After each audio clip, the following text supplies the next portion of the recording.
Can XRP's price appreciate by 2030 without the domino theory ever completely coming to fruition? Yeah, I think that, it would see some adoption, but you're not going to get the big exponential move without that happening. There will be some supply and demand shock as the ETFs continue to eat through what's available on the OTC and dark pools. And once that's gone, the volume will have to move to exchanges. But if there's not outsized demand by the exchanges and by markets and by institutions and potentially retail, all at the same time, you're not going to get an exponential move. I think it's going to be that way because I believe that it needs to be a very high price for them to start using it and for them to be able to push it to that price. Really, supply and demand is the only way that they're going to be able to do that. You could, people have talked about a repricing or a pegging of XRP. It needs to be dynamic and fluid. If it is fixed or stagnant like it would be if it was pegged, it doesn't provide the same bandwidth over the long term. You could escalate volume up to whatever that price was, and then if you needed to continue to add more volume to the network for it to continue to scale and meet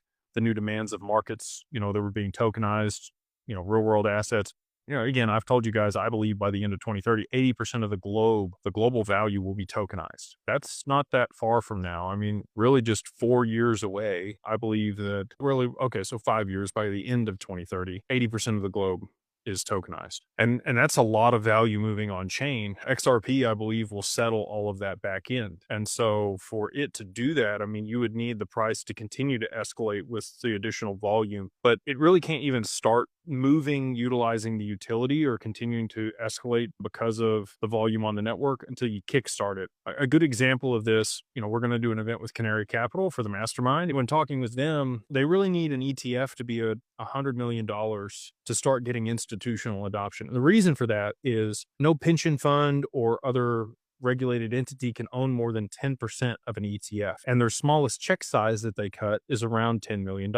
So for them, they've got to get to critical mass before they can even get the adoption of the institutions.